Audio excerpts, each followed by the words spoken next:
पलवल की धरती एक ऐसी धरती मानी जाती है जहां पे वीर सपूत सबसे ज्यादा जन्म लेते हैं। वो वीर जो देश की सेवा में अग्रसर रहते हैं। चाहे मैं बात करूं गांव बहरौला की, चाहे मैं बात करूं गांव गुदराना की, चाहे मैं बात करूं गांव फुलवाड़ी की, ये ऐसे गांव नजर आते हैं जहां पे सारे ही यूथ के जो लोग हैं वो ज्यादातर, चाहे गांव सिया की मैं बात करूं, ये सारे ऐसे नजर आते हैं जहां पर सबसे ज्यादा आर्मी के जवान दिखाई देते हैं। लेकिन आज हम बात करने वाले हैं भारतीय जनता पार्टी के जिला अध्यक्ष उमेश गुजराना जी से। मैं सबसे पहले स्वागत करता हूं सर आप। नमस्कार जी। जिला पार्षद, मैंने जिला अध्यक्ष कहा, जिला पार्षद है। हाँ मैं जानना चाहता हूं जिला पार्षद जी से, पलवल में चुनाव हुआ और रंग बदलते दिखाई दिए, चाहे वो लोकसभा की बात हो चाहे वो विधानसभा की बात हो। लोगों का जो आकलन था, उन आकलनों पर पानी फेर दिया जिला पार्षद और अनेकों ऐसे कार्यकर्ताओं ने भारतीय जनता पार्टी के, जो समर्पित रूप से कार्य करते रहे। मैं जानना चाहता हूं, होडल विधानसभा हो, पलवल विधानसभा हो या हथीन हो, आपने चारों तरफ ही अच्छी एक मेहनत करी और अपने अपने क्षेत्र के नेताओं को जिताकर और मंत्री पद तक भगवान ने उनको देने का काम किया। मैं आपसे जानना चाहता हूं, होडल और पलवल में कैसी भूमिका आपने देखी, और आज चुनाव परिणाम क्योंकि पहले ही आ चुके हैं, आज भारतीय जनता पार्टी का जो झंडा परचम लहरा रहा है, आप उसको कैसे देखते हैं उमेश? भारतीय जनता पार्टी का एक एक कार्यकर्ता जमीन पे, जमीनी सतह पे काम करता है। वो हवा हवाई काम नहीं करता, बूथ लेवल पे काम करता है। और पब्लिक जो जनता है हमारी, उसकी नस, जो उसकी जरूरत की जो चीजें हैं, उसके साथ काम करता है। जी। गौरव गौतम एक ऐसा युवा चेहरा जिसके लिए कहा गया कि एक बार टिकट मिली, पहली ही बार में विधायक बने और पहली ही बार में मंत्री बन गए। आप उनकी संघर्ष को और उनके साथ जुड़े साथी, क्योंकि आप तक भी सारी कमान थी कि आपको ये एरिया संभालना है, इस तरीके से मेहनत करनी है, क्या कुछ मैसेज था गौरव की तरफ से? और आज जब वो मंत्री बन चुके हैं तो आपकी कैसी शिष्टाचार भेंट होती है, वो मैं जानना चाहता हूँ।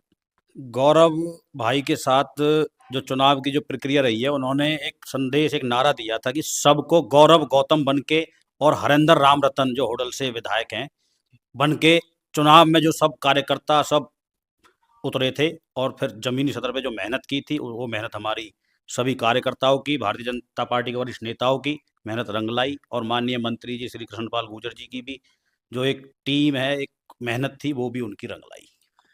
कृष्णपाल गुर्जर जी की अगर मैं बात करूं तो केंद्रीय राज्य मंत्री हैं और इस समय पूरे भारत में अगर मैं बात करूं तो सांसद के रूप में संसदीय एक चेहरा भी है। मैं आपसे जानना चाहता हूं, आप उनसे बहुत क्लोज माने जाते हैं, बहुत नजदीक से आपने उनके चुनाव को भी देखा है और उनको चुनाव लड़ते भी देखा है और जीतते भी देखा है। उनका थोड़ा सा कार्यकाल अगर आप बता पाए अपने शब्दावली के हिसाब से, क्योंकि 10 साल जो रहे वो कैसे रहे और अब जो आने वाले, क्योंकि अब वो दोबारा तीसरी बार सांसद के रूप में चुने गए हैं, अब उनका कार्यकाल आप कैसे देखते हैं? 10 साल का जो कार्यकाल रहा है, वो आपको भी पता है अंकित जी, कि कितना अच्छा रहा है। दुनिया भर के हाईवे, लिंक रोड, गांव के इंफ्रा, शहर के इंफ्रा, हर चीज़ पे भारतीय जनता पार्टी की सरकार ने काम किया है। माननीय मंत्री जी ने उन पे पूरा ध्यान दिया है। जी। और उसकी वजह से मंत्री जी हमारे कृष्णपाल गुर्जर जी तीसरी बार जीते हैं, कि जो कि आपको पता होगी कि सारे एक तरफ देख रहे थे कि कितना हाई हुल्लड़ मचा हुआ था। जी। फिर भी वो सब चीज़ दरकिरार करके भारतीय जनता पार्टी और नरेंद्र मोदी जी में लोगों का विश्वास अभी भी कायम है। इसी वजह से हरियाणा में भी तीसरी बार भारतीय जनता पार्टी की सरकार बनी है। और महाराष्ट्र में देखो आप, जी। पूर्ण बहुमत से जो हमारे भारतीय जनता पार्टी के साथ सहयोगी दल थे, जी। पूर्ण बहुमत से वहाँ सरकार बनी है। जी। तो मैं तो सभी को, अपने हरियाणा वासियों को और महाराष्ट्र वासियों को इसकी हार्दिक शुभकामनाएं।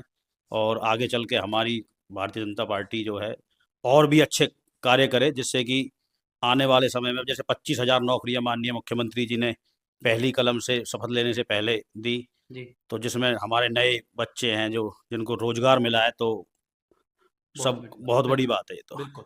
तो देखिए, ये थे हमारे साथ उमेश गुजराना, जिला पार्षद हैं और लगातार पलवल में एक्टिव रहते हैं। होडल में बड़ी अच्छी भूमिका निभाई, पलवल में बहुत अच्छी भूमिका निभाई और अपने 2 विधायक यहाँ से चुनकर एक को मंत्री बनाने में भी पूर्ण सहयोग किया और एक-एक कार्यकर्ता बड़ी मजबूती के साथ डटा हुआ जमीन पर दिखाई दिया।